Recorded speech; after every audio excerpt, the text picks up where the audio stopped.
এই প্রভাতী প্রার্থনা সভায় উপস্থিত প্রতিটি দাদা ও মায়েদেরকে আমার যথাযোগ্য স্থানে প্রণাম, শ্রদ্ধা ও আনন্দিত জয়গুরু। আসলে আমি খুব ভাগ্যবান আজকে এত সুন্দর একটা পরিবেশের সাথে নিজেকে যুক্ত করতে পেরেছি বলে। কালকে আমার শ্রদ্ধেয়া মা আমাকে বললেন কিছুটা ইষ্ট প্রসঙ্গ করার জন্য, উনি আমাকে আদেশ করলেন। যদিও আমার কোনো যোগ্যতাই নেই তার ব্যাপারে বলার মতো, অসীম যখন সসীম হয়ে এই ধরাধামে জন্ম নেন, নররূপী নারায়ণের আবির্ভাব হয়, তখন তাকে চিনতে গেলে, বুঝতে গেলে, আপন করতে গেলে, নিজের মধ্যে তাকে মূর্ত করে তুলতে গেলে একটা বিশাল বোধের দরকার।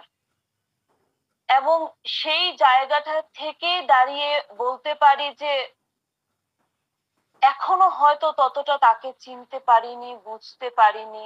তাও যতটুকু পারি নিজের মতো করে একটু হলেও বলার চেষ্টা করছি। ঠাকুর একবার শরৎদাকে জিজ্ঞেস করলেন, এই যে তোরা বিভিন্ন জায়গায় যাইস, আমার ঠাকুর ইষ্টের কথা বলিস, তোরা থেকে কি আগে থেকে কিছু চিন্তা করে যাইস? তখন শরৎদা বললেন, আগে না ঠাকুর, জানি না কেমন করে কিভাবে খুব সুন্দর করেই কথাগুলো বলা হয়ে যায়। তখন শ্রী ঠাকুর বললেন যে whenever you speak about me I live on your tongue, whenever you speak about me I live on your tongue। তিনি দয়া করে আমাদেরকে দিয়ে বলিয়ে দেন, আমরা যন্ত্রী, তিনি আমাদের যন্ত্র, তিনি আমাদের রথের চালক। দরকারটা শুধু সম্পূর্ণভাবে আত্মসমর্পণে।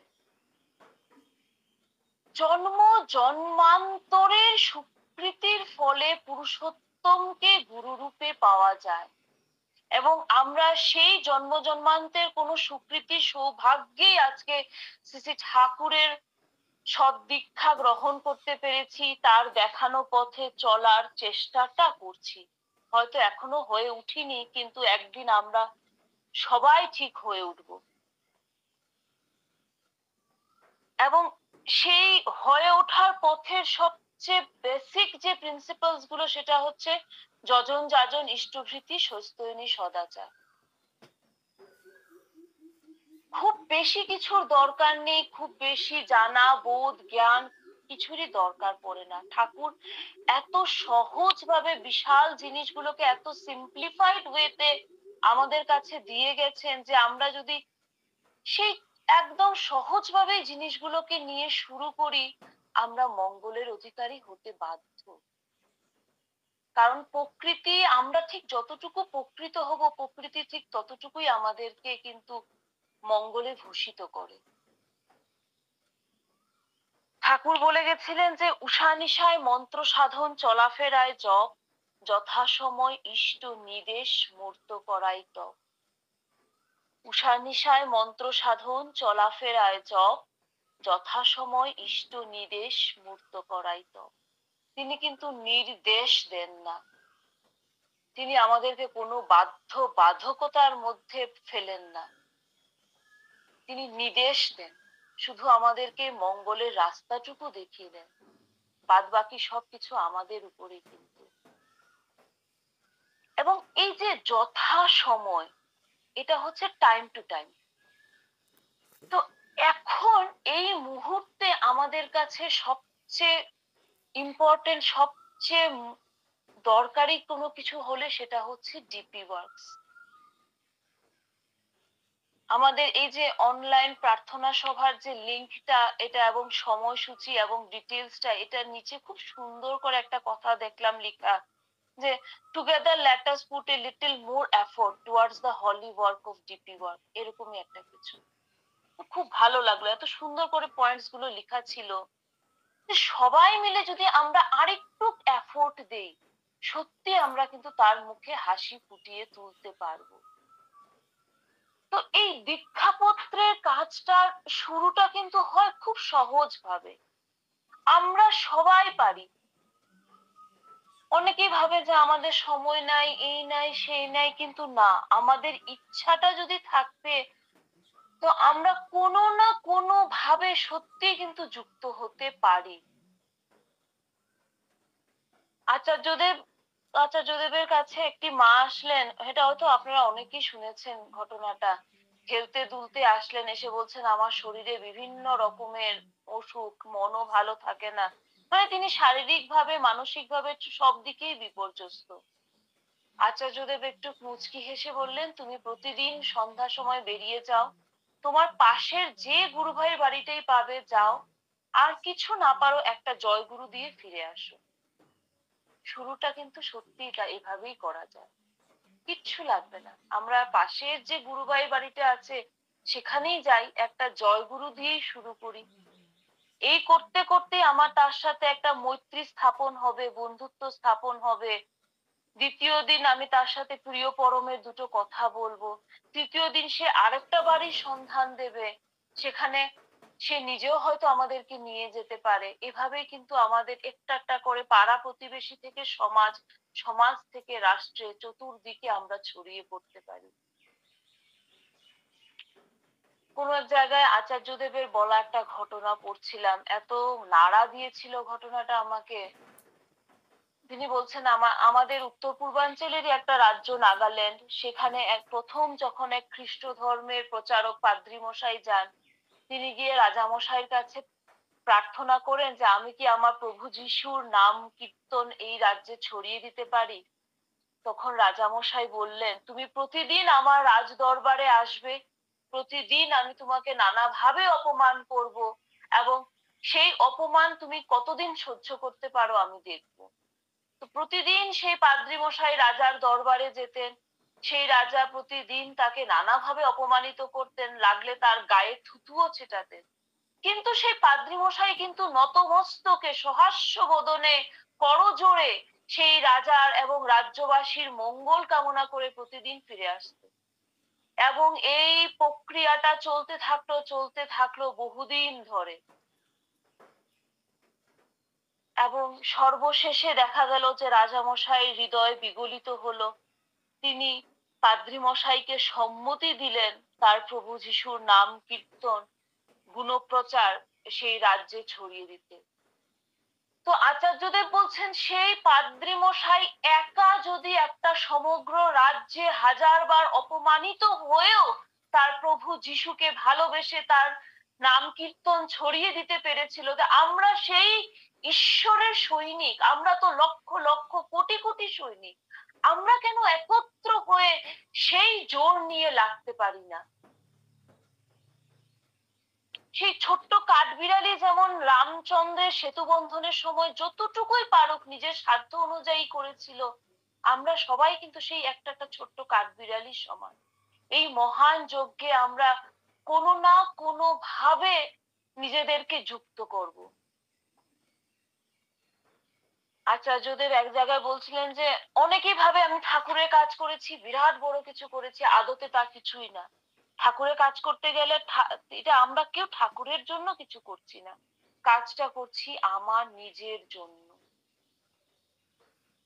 কেউ সময় দিয়ে যদি আমরা না পারি আর্থিকভাবে সাহায্য করব যারা বেরিয়ে যাচ্ছে, যদি সেটাও না পারি আমি টেলিফোনের মাধ্যমে, হোয়াটসঅ্যাপ, ফেসবুক, আজকাল বিভিন্ন রকম উপায় আছে একে অপরের সাথে সংযুক্ত থাকার, আমি সেই মাধ্যমগুলো ইউজ করে হলেও কাজটা করে যাব। মূল কথা হচ্ছে to be connected with each other, আমরা সংযুক্ত থাকবো একে অপরের সাথে, এবং তিনি কিন্তু এটাই চাইছেন। কৃপাটা তখনই বর্ষিত হয় যখন আমার কিছু করা থাকে। কৃপা শব্দের উৎপত্তিটাই হচ্ছে করে পাওয়া। তিনি তখনই আমাকে কৃপা করতে পারেন যখন আমার একটু হলেও তার জন্য করা থাকবে। সেই একদম মহাভারত আর সেই সময় থেকেই সেই যে দ্রৌপদীর বস্ত্রহরণ, এক টুকরা কাপড়ের বিনিময়ে তিনি তার লজ্জার আবরণ করেছিলেন, কিন্তু সেটার জন্য কি দরকার ছিল? যতক্ষণ পর্যন্ত এক হাত তুলে শ্রীকৃষ্ণকে ডাকছিলেন শ্রীকৃষ্ণ কিন্তু সাহায্য করতে পারেননি।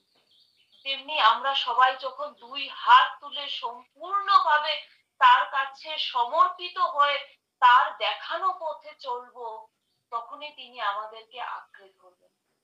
সেই যে জগন্নাথের কিন্তু হাত নেই, আমি যদি তাকে দুহাত দিয়ে আঁকড়ে ধরি তখনই তিনি আমাকে আঁকড়ে ধরতে পারেন।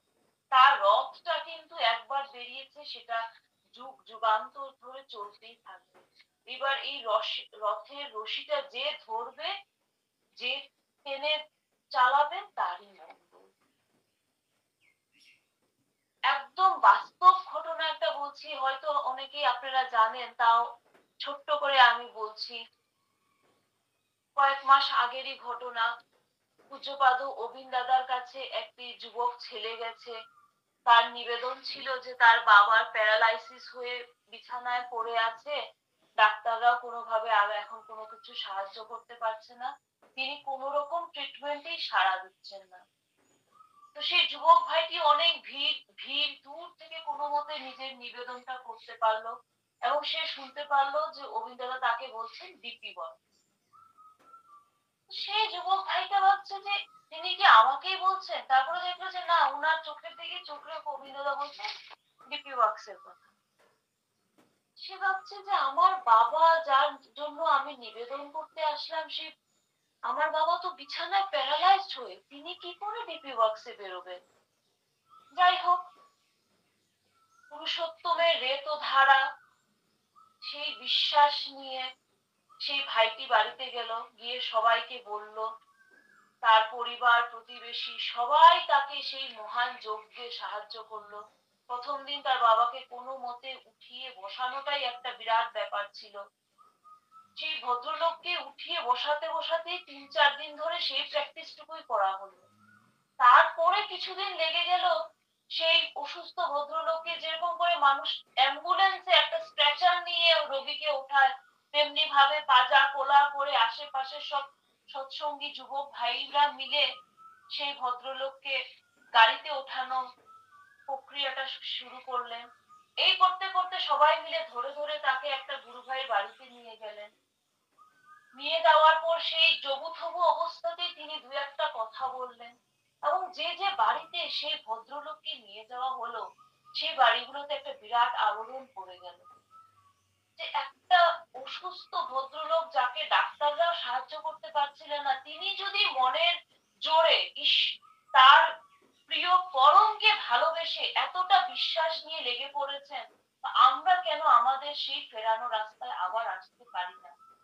যাকে আমরা ছেড়ে দিয়েছিলাম নানা বিপর্যয়ের মুখে, হয়তো নানা পরিস্থিতির চাপে, সেই আমার জীবনের রথের মালিককে কেন আমরা পুনরায় গ্রহণ করতে পারি না। তো তারা নতুন উদ্যমে কিন্তু আবার লেগে পড়লেন। এটাই হচ্ছে মালিকের ইচ্ছা। এবং আজকের দিনে দাঁড়িয়ে সেই অসুস্থ যে দাদা ছিলেন বিছানায় পড়া, তিনি এখন নিজে গাড়ি চালিয়ে একা গ্রামকে গ্রাম, শহরের পর শহর ডিপি ওয়ার্কস করে বেরোচ্ছে। এই হচ্ছে তার লীলা। তাকে যতটুকু আমরা বিশ্বাস করব, শিশু যেমন সরল ভাবে নিজের মাকে বিশ্বাস করে, তত্ত্ব কথায় শাস্ত্র ঘেটে যায় না পাওয়া ভগবান নিজেই ধরা দেন যে তিনি থাকে যদি ধরার প্রাণ। তাকে ধরতে গেলে শিশুর মতো সরল ভাবে তাকে বিশ্বাস করতে হবে, আঁকড়ে নিতে হবে। সেখানে বিশেষ কোনো বিদ্যা বুদ্ধি জ্ঞান কোনো কিছুরই প্রয়োজন পড়ে না, নিজের প্রাণের আকুলতাটুকুই যথেষ্ট। এবং তার ব্যাপারে বলতে গেলে সবচেয়ে আগে মনে হয় যেন নিজে একটা কাঠগড়ায় দাঁড়িয়ে আছি। কারণ বলতে গেলে কাউকে কিছু বলার আগে নিজেকে সবার আগে প্রশ্নটা করি যে আমি কতটুকু এই কথাগুলো পালন করতে পারছি। আমি নিজে যদি পালন না করতে পারি, তাহলে আমি যদি অন্যকে সেই কথাগুলো বলি, সেই কথাটা কিন্তু কোনো কাজেই লাগবে না।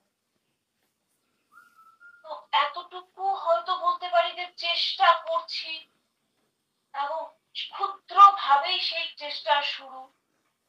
যখন বিভিন্ন জায়গায় যাই, তখন মানে তার দয়াটা মনে হয় যেন প্রত্যক্ষ ভাবে ফিল করতে পারি।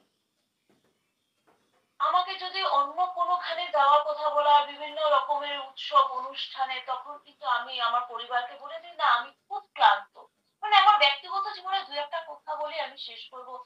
কারণ আচ্ছা পুজো দাদা বলতেন নিজের জীবনে তাকে যতটুকু আমরা উপলব্ধি করেছি, নিজের বাস্তব জীবনে নিজের কর্ম দিয়ে যতটুকু তাকে বুঝতে পারি, ততটুকুই যেন সহজভাবে বলার চেষ্টা করি।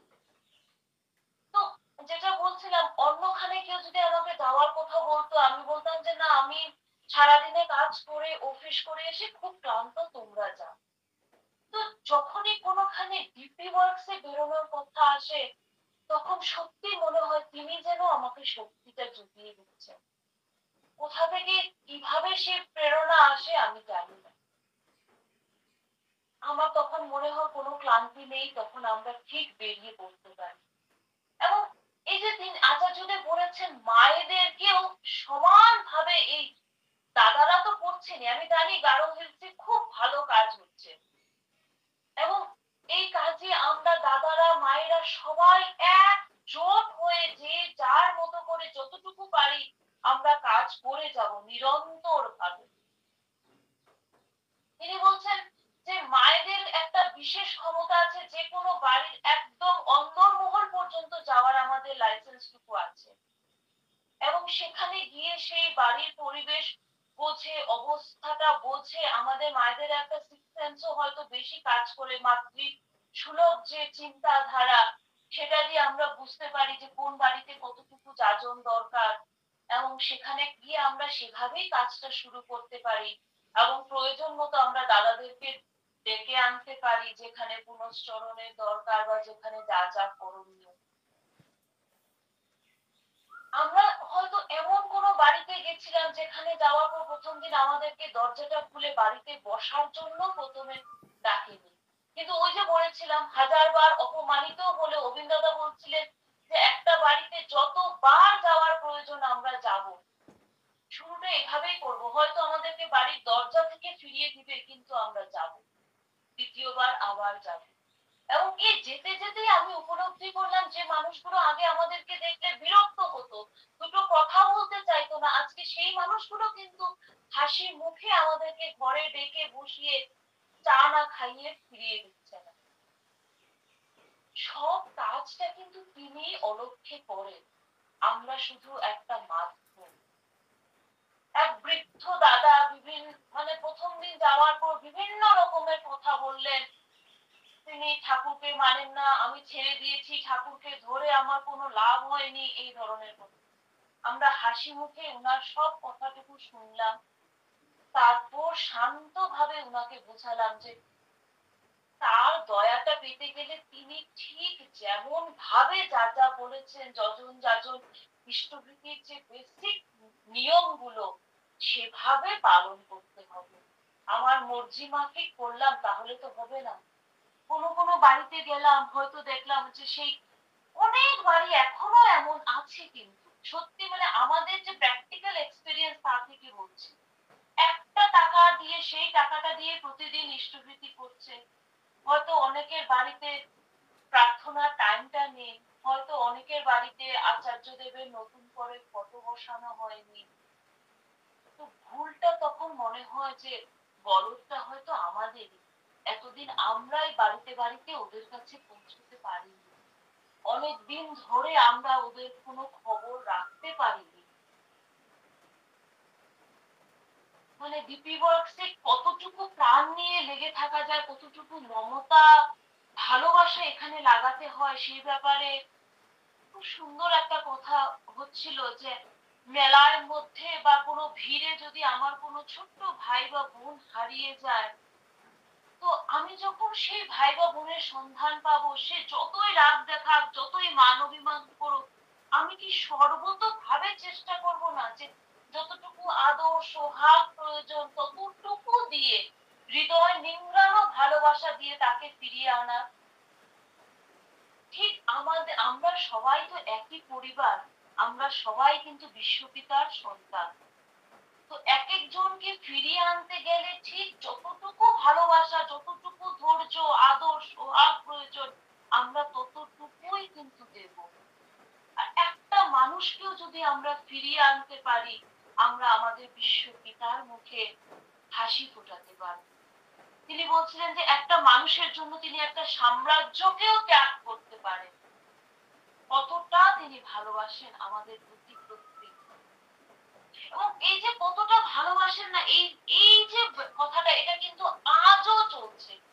এখনো যখন দেওঘরে যাই, আচার্যদেবের কাছে গিয়ে বসি নাটমণ্ডপে, তখন দেখি যে ঘন্টার পর ঘন্টা ধরে তিনি কিভাবে কতটুকু ধৈর্য নিয়ে প্রত্যেকটা মানুষের সমস্যার সমাধান করে দিচ্ছেন। ঘন্টার পর ঘন্টা উনি বসছেন, হয়তো আমাদের লাগছে যে উনি কখন উঠবেন, উনার পাশের মানুষরা উসখুস করছে যখন উনার উঠার সময় হয়ে যাচ্ছে, কিন্তু না, তিনি নিরন্তর সেই হাসি মুখে সবার কথা শুনছেন। এই কিছুদিন আগের এই ঘটনা, আমি ওনার পাশে বসা ছিলাম সৌভাগ্যক্রমে, দেখলাম যে একটি মা সদ্য স্বামী হারা হয়েছে, তার ছেলেকে নিয়ে এসছে। তিনি এতটা ভালোবাসা নিয়ে কতক্ষণ সেই মাটির সাথে কথা বললেন। তারপর তার ছেলেটাকে, সেই ছেলেটার একটু অভিমান হয়ে গেছিল যে কেউ আমাদের এখন আর খোঁজ খবর নেয় না। তিনি তাকে আদর করে বললেন, শোন বাবু, কেউ যদি তোর খবর না নেয় তুই রাগ করিস না, আমি নিয়মিত তোর খবর নেব। এই আশ্বাসটুকু কে দিতে পারে? তিনি কতটা ভালোবেসে সেই বাচ্চাটাকে কাছে ডেকে কতক্ষণ কথা বললেন। শেষে বললেন, তুই কোনো চিন্তা করিস না বাবু, আমি নিয়মিত তোর খবর নেব। আরেক মা কেঁদে কেটে স্বামীর সাথে মনোমালিন্য হয়েছে, এগুলো জাস্ট কয়েকদিন আগেরই ঘটনা। সবকিছু ছেড়ে শাঁখা সিঁদুর সব মিটিয়ে দিয়ে চলে এসেছে। এসে বলছে যে আমার বাপের বাড়িতেও কেউ আমাকে এখন নিচ্ছে না, আমার স্বামীর সাথেও আমার মনোমালিন্য চলছে। তিনি নিজে কতক্ষণ সেই মাটির সাথে কথা বললেন। তারপর উনি বৌদির কাছে পাঠালেন, পূজনীয়া বড় বৌরানীমার কাছে সেই মাটিকে পাঠালেন। বড় বৌরানীমা যখন শুনলেন যে দাদা পাঠিয়েছেন, তিনি নিজে ধৈর্য ধরে মাটির সব কথা শুনলেন। তারপরে আচার্যদেব আবার সেই মাটির জন্য শাড়ি, শাঁখা সিঁদুর বাজার থেকে কেনার জন্য কাউকে পাঠালেন। মনমোহিনী ধামে সেই মাটির থাকার ব্যবস্থা করে দিলেন। তারপর তার শ্বশুর বাড়িতে খবর দিলেন, তার বাপের বাড়িতে খবর দিলেন। সবাইকে যখন আসলো, বাপের বাড়ির লোক, শ্বশুর বাড়ির লোক, তিনি সবাইকে সাথে নিয়ে বসে সেই মীমাংসা করলেন সব পারিবারিক সমস্যা। তারপর সবাইকে সাথে নিয়ে তিনি একটা গ্রুপ ফটো ওঠালেন। তো যার কেউ নাই, তার যে তিনি আছেন আজও এটা দেখা যায়। তিনি আজও সেটা প্রমাণ করে চলছেন। সেই যে লীলা অদ্যাবধি চলছে, তিনি তার রেত ধারার মধ্যে দিয়ে আজও আমাদেরকে, আমাদের জন্য চিন্তা করেন এবং আমাদেরকে বাঁচিয়ে রেখেছে। সে যে পূজ্যপাদ অভিনদাদা বলেছিলেন, কখনো কারোর যদি মনে পড়ে আমার জন্য কেউ নাই, সোজা যশিডির একটা টিকিট কেটে চলে আসবেন, আমি আপনাদের জন্য থাকবো। এই কথাটা আমি প্রতি মুহূর্তে প্রমাণ পাই। এটা শুধু কথার কথা যে না, কথাটা কতটুকু সত্যি, কতটুকু তিনি আমাদের আপনজন। কিছুদিন আগে আমার বিভিন্ন রকমের, এটা বলে আমি শেষ করব, তিনি বলেছিলেন যে এই দয়াটা যে পেয়েছি সেই দয়াটাকে কাজে লাগাবি, এবং এই দয়াটাকে কাজে লাগানোর মধ্যে আমি মনে করি তার এই দয়াটাকে যেন আমি সবাইকে বলতে পারি। এবং এই বলাটার মানে শুধু এটা না যে আমি খুব ভাগ্যবতী যে তার দয়া পেয়েছি। আমরা প্রত্যেকেই জীবনে তার দয়াটা কিন্তু পাই, কিন্তু সেই দয়াটাকে আমাদেরকে কাজে লাগাতে হবে। বিভিন্ন রকমের আমার শারীরিক সমস্যা চলছিল, গুয়াহাটির শিলং ডাক্তার দেখানো, গুয়াহাটিতে ডাক্তার দেখানো, গুয়াহাটিতে এক এক জায়গায় এক এক রকমের রিপোর্ট আসছিল। তো যখনই আমরা কোনো বিপদে পড়ি, আমাদের কিন্তু স্থান একটাই। সহজে তাকে গিয়ে বিরক্ত করতে মন চায় না, কিন্তু যখনই দেখি যে জিনিসটা আমার হাতের আওতার বাইরে চলে যাচ্ছে, তখন কিন্তু সর্ব সমস্যার সমাধান একজন। তার কাছে গেলাম এবং উপলব্ধি করলাম একটা পিতার যে তার সন্তানকে বাঁচানোর যে আকুলতাটা থাকে, সেই আকুলতাটা আমি প্রতি মুহূর্তে তার কাছে যখন সবকিছু নিবেদন করলাম, তিনি বললেন, তুই একদম চিন্তা করবি না, তুই ঘাবড়াচ্ছিস কেন। তিনি একটা ছোট্ট এক্সাম্পল আমাকে দিলেন যে একটা বাঘ যখন একটা হরিণকে ধাওয়া করে না, সেই মুহূর্তে হরিণটা দৌড়াতে দৌড়াতে একটা মুহূর্তে যদি পিছন ফিরে দাঁড়ায় এবং হুঙ্কার দেয়, তখন কিন্তু বাঘও একটা সময়ের জন্য হলে থমকে দাঁড়াবে। আমাদের জীবনের বাধা বিপত্তিটাও কিন্তু ঠিক তেমনি। বাধা বিপত্তি আসবে, আমাদেরকে ধাওয়া করবে, কিন্তু আমি যদি হুঙ্কার দিয়ে দাঁড়াই, আমি যদি আমার পিতার উপর নির্ভরতা থাকে, বাধা বিপত্তি আমার অতিক্রম হবে। তিনি আমাকে ডাক্তার দেখানোর কথা বললেন, সুধাদাকে বললেন নিজে ডাক্তারের কাছে নিয়ে যেতে, যাবতীয় সব টেস্ট করতে বললেন।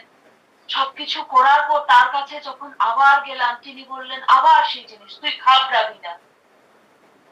তিনি আমাকে বলছেন, তুই হয়তো ভয় পাচ্ছিস, কেন ভয় পাচ্ছিস? তোর ঠাকুরের উপর নির্ভরতা নেই, তুই ভয় পাবি। তারপর তিনি আমাকে কলকাতাতে পাঠালেন। মানে সব ব্যবস্থা যে তিনি করে দেন সেটাই।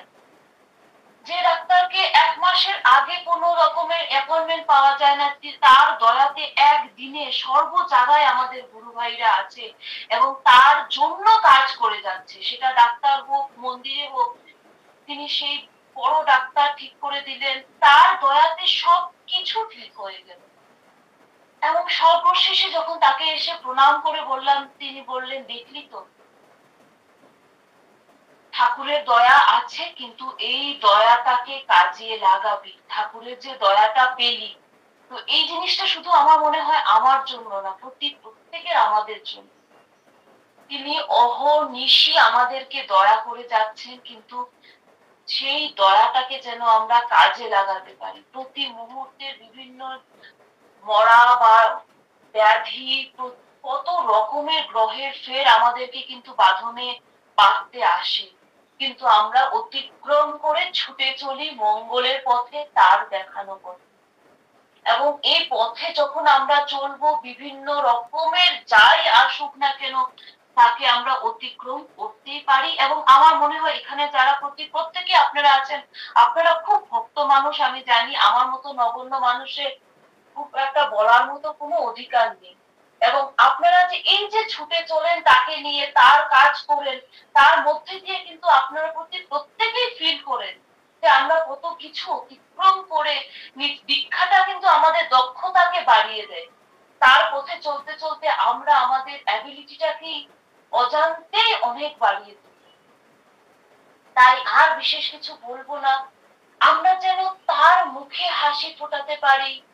সামনে আমাদের আচার্যদেবের জন্ম দিবস আসছে, আমরা তার মুখে হাসি ফোটানো বা তার জন্মদিনে তার শ্রদ্ধার্ঘ্য নিবেদন একটাই হবে, তিনি যেমন করে চাইছেন তেমন করে যেন আমরা ইষ্ট পথে চলতে পারি, আমরা একে অন্যের পরিপূরক হয়ে দাঁড়াতে পারি। সুখে দুঃখে যদি আমার আত্মীয় স্বজন কেউ পাশে না থাকে, আমরা কিন্তু জানি যে আমার গুরু ভাই আমার সবচেয়ে পরম আপনজন, সেই আমার জন্য সবচেয়ে আগে এগিয়ে আসবে। তো কোটি কোটি আমরা দীক্ষিতরা একে অপরের পাশে যদি দাঁড়াতে পারি, বাস পৃথিবীটা একটা স্বর্গের পৃথিবী হয়ে দাঁড়াবে। আপনারা সবাই খুব ভালো থাকবেন, তার পথে চলবেন, এতটুকুই বলছি। হয়তো আমি একটু বেশি সময় নিয়ে নিলাম, আমি ক্ষমা প্রার্থী তার জন্য। খুব ভালো থাকবেন সবাই। জয় গুরু, বন্দে গুরু। জয় গুরু মা। অপূর্ব আলোচনা করলেন। এই অপূর্ব আলোচনা অনেক শুনে শুনেই আমি কাল অনুরোধ করলাম, আমি তো শুনেছি, আমার সঙ্গে যুক্ত সবাইকে শোনাই, তাই তো কাল অনুরোধ করলাম। ভক্তিমতী মা কি অপূর্ব ঘটনাগুলো পরিবেশন করলেন এবং খুবই ভালো ডিপি ওয়ার্ক করছেন। ঠিকই বলেছেন যে আকুল প্রাণে ডাকতে পারলে ঠাকুর তো সারা দেবেনি, সেটা আমরা কোথায় পারি? ডাকতে তো হবে। সবই পেয়েছি, অনেক কিছু জীবনে আমরা পেয়েছি। আমরা ঠাকুর আমাদেরকে দিয়ে করি নেই, আমরা যদি করতে রাজি হই, কিন্তু আমাদের সেটা বিশ্বাস থাকতে হবে। সেই বিশ্বাস যদি থাকে, আমরা সফল হবই হব, জীবনটা আমাদের সার্থক হবে। কিন্তু ঠাকুরের প্রতি অগাধ বিশ্বাস চাই। আজ ডিপি ওয়ার্কের সার্থকতা আসছে, ডিপি ওয়ার্ক করে অনেক আমরা ফেলে আসা অনেককে কুড়িয়ে আনতে পেরেছি। তাই তো সেটা যদি আমরা চালিয়ে যেতে পারি, অনেকেই যারা হারিয়ে গেছেন সবাইকে ফিরে পাবো। তুরাতেও শুনেছি খুবই ভালো ডিপি ওয়ার্ক হচ্ছে, শিলংয়ে হচ্ছে, মায়েরা খুবই ভালো কাজ করছেন। যাই হোক, আজ আমি সুমিতা মায়ের সপরিবার সুস্থ ও সুদীর্ঘ জীবনে কামনা করছি ঠাকুরের রাতুল চরণে। আজ এখানে প্রভাতী সৎসঙ্গের এইটি টানবো আমরা আজ। প্রণাম। ঠাকুর প্রণামের পর আমাদের জয়গুরু বিনিময় হবে। জয়গুরু সবাইকে।